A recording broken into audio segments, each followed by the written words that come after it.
முதல்ல இந்த கூட்டத்தினுடைய முக்கியத்துவம் தமிழ் மாநில காங்கிரஸ் கட்சியினுடைய 2026 தேர்தல் வியூகத்தின் அடிப்படையிலே இயக்கத்திலே பொறுப்புகளிலே மறுசீரமைப்பு செய்யப்பட்டது.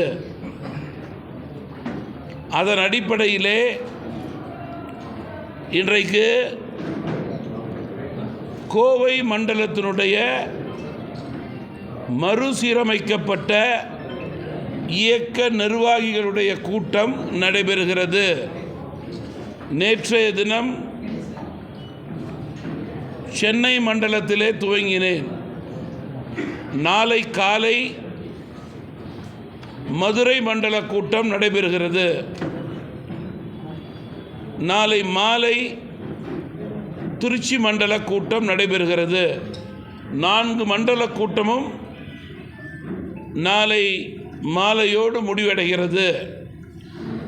இந்த முக்கிய கூட்டத்தினுடைய நோக்கம் தமிழ் மாநில காங்கிரஸ் கட்சி வருகின்ற 2026 சட்டமன்ற தேர்தலுக்கு தயார் நிலையிலே செயல்படுவதற்கான உறுதியான பணிகளை இயக்க வளர்ச்சிக்கு ஆற்றக்கூடிய நிலையை ஏற்படுத்துவதற்காகத்தான் இந்த மறுசீரமைப்பு மற்றும் முதல் கூட்டம். இந்த கூட்டத்திலே 2026 தேர்தலுக்குள் முதலில் 2024 டிசம்பர் 31க்குள் முதல் கட்ட தமாகவினுடைய தேர்தல் பணிகள்,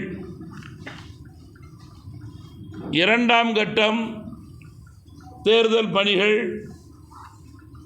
ஜனவரி 1, 2025 தொடங்கி 6 மாத காலத்திற்கு 2ஆம் நிலை பணிகளை கூற இருக்கிறேன். அதற்கு பிறகு கடைசி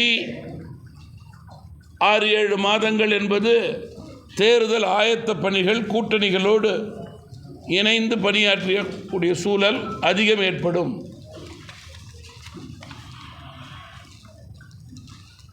மிக முக்கியமாக தமாகவை எல்லா மாவட்டங்களிலும் சட்டமன்றங்களிலும் பலப்படுத்த வேண்டும் என்பதற்காக எங்களுடைய மரியாதைக்குரிய மாவட்ட தலைவர்கள் 80 பேர் செயல்பட்டார்கள். இப்பொழுது 125 மாவட்ட தலைவர்களாக மாற்றி அமைத்து பெரும்பாலான மாவட்ட தலைவர்கள் 98% மாவட்ட தலைவர்களுக்கு 2 தொகுதிகளுக்கு ஒரு மாவட்ட தலைமை என்று அறிவிக்கப்பட்டிருக்கிறது. இதை அனைவரும் வரவேற்று இதற்கு ஆலோசனை கூறி ஏற்றுக்கொண்டதற்கு காரணம், ஆளுகின்ற கட்சியும் சரி ஆண்ட கட்சியும் சரி இதே நிலையை எடுத்துத்தான் கட்சியை பலப்படுத்தி கொண்டிருக்கிறார்கள்.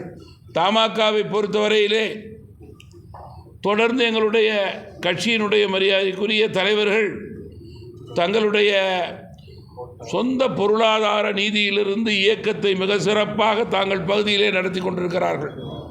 பொருளாதார ரீதியாக சுமை குறைய வேண்டும். 2, 3 தொகுதி 4 தொகுதி என்றால் இயக்க நண்பர்களுடைய பொறுப்பாளர்களுடைய சுகதுக்கங்களுக்கு காலக்கெடுவுக்குள் போய் சேர்ந்து விசாரித்து விட்டு வர முடியவில்லை என்ற சூழல் இருக்கிறது. 3,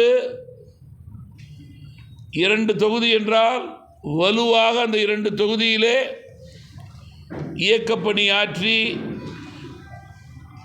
உறுதியோடு இயக்கம் வெற்றி பெறக்கூடிய வாய்ப்பை ஏற்படுத்தலாம் என்பதை உறுதி செய்து கொள்ளும் வகையிலே இந்த அறிவிப்பு செய்யப்பட்டிருக்கிறது. அதேபோல துணை அமைப்புகளை மேலும் வலுப்பெற செய்ய மண்டலங்களாக பிரித்து தலைவர்களை அறிவித்திருக்கிறேன். இதே ரீதியிலே இனி தமிழ் மாநில காங்கிரஸ் கட்சியினுடைய வலுவான செயல்பாடு 2026 சட்டமன்ற தேர்தலை நோக்கி பயணிக்க எங்களுடைய பயணத்தை வெற்றிகரமாக தொடர்கிறோம்.